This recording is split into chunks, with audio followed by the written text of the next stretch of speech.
ಮನೆಗೆ ಬಾಗಿಲು ಹಾಕಿ ತೋಟಕ್ಕೆ ಕೆಲಸಕ್ಕೆ ಹೋಗಿದ್ದ ವೇಳೆ ಬಾಗಿಲು ತೆರೆದು ಒಳನುಗ್ಗಿದ ಕಳ್ಳರು ಲಕ್ಷಾಂತರ ರೂಪಾಯಿ ಮೌಲ್ಯದ ಚಿನ್ನಾಭರಣ ಕಳವು ಮಾಡಿರುವ ಘಟನೆ ಬಂಟ್ವಾಳ ಗ್ರಾಮಾಂತರ ಪೊಲೀಸ್ ಠಾಣಾ ವ್ಯಾಪ್ತಿಯಲ್ಲಿ ನಡೆದಿದೆ. ತಾಲೂಕಿನ ಮಣಿನಾಲ್ಕೂರು ಬೀಜದಡ್ಡಿ ನಿವಾಸಿ ಗುಣವತಿ ಎಂಬವರ ಮನೆಯಲ್ಲಿ ಈ ಕಳವು ಪ್ರಕರಣ ವರದಿಯಾಗಿದೆ. ಜೂನ್ 15ರಂದು ಗುಣವತಿ ಅವರು ಬೆಳಗ್ಗೆ 8:30ರ ವೇಳೆಗೆ ಮನೆಯ ಹಿಂಬಾಗಿಲನ್ನು ಮುಚ್ಚಿ ಎದುರು ಬಾಗಿಲಿಗೆ ಬೀಗ ಹಾಕಿ ಮನೆಯ ತೋಟದ ಕೆಲಸಕ್ಕೆ ಹೋಗಿದ್ರು.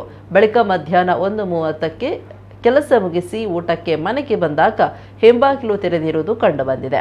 ಎದುರಿನ ಬಾಗಿಲಿನ ಬೀಗ ತೆಗೆದು ಒಳಗೆ ಹೋಗಿ ನೋಡಿದಾಗ ಕೋಣೆಯಲ್ಲಿ ಗೋದ್ರೇಜ್ನ ಬಾಗಿಲು ತೆರೆದುಕೊಂಡಿತ್ತು.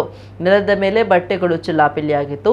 ಗೋದ್ರೇಜ್ನ ಸೇಫ್ ಲಾಕರ್ ತೆರೆದುಕೊಂಡಿದ್ದು ಅದರೊಳಗೆ ಇರಿಸಲಾಗಿದ್ದಂತಹ ಸುಮಾರು 4.5 ಪವನ್ ತೂಕದ ಕರೆಮಣಿ ಸರ, 1.5 ಪವನ್ ತೂಕದ ಬೆಂಡೋಲೆ, ಅರ್ಧ ಪವನ್ ತೂಕದ ಬೆಂಡೋಲೆ, ಸುಮಾರು 3 ಗ್ರಾಂ ತೂಕದ ಗಣಪತಿ ಪದಕ ಹಾಗೂ ಮೂಗುತಿ ಸೇರಿದಂತೆ ಒಟ್ಟು 53 ಗ್ರಾಂ ತೂಕದ 2,12,000 ಮೌಲ್ಯದ ಚಿನ್ನಾಭರಣಗಳು ಕಾಣೆಯಾಗಿದೆ ಅಂತ ಮನೆಯ ಮಾಲಕಿ ದೂರು ದಾಖಲು ಮಾಡಿದ್ದಾರೆ. ಬಂಟ್ವಾಳ ಗ್ರಾಮಾಂತರ ಪೊಲೀಸ್ ಠಾಣಾ ವ್ಯಾಪ್ತಿಯಲ್ಲಿ ಈ ಬಗ್ಗೆ ದೂರು ದಾಖಲಾಗಿದ್ದು ತನಿಖೆ ಮುಂದುವರೆದಿದೆ.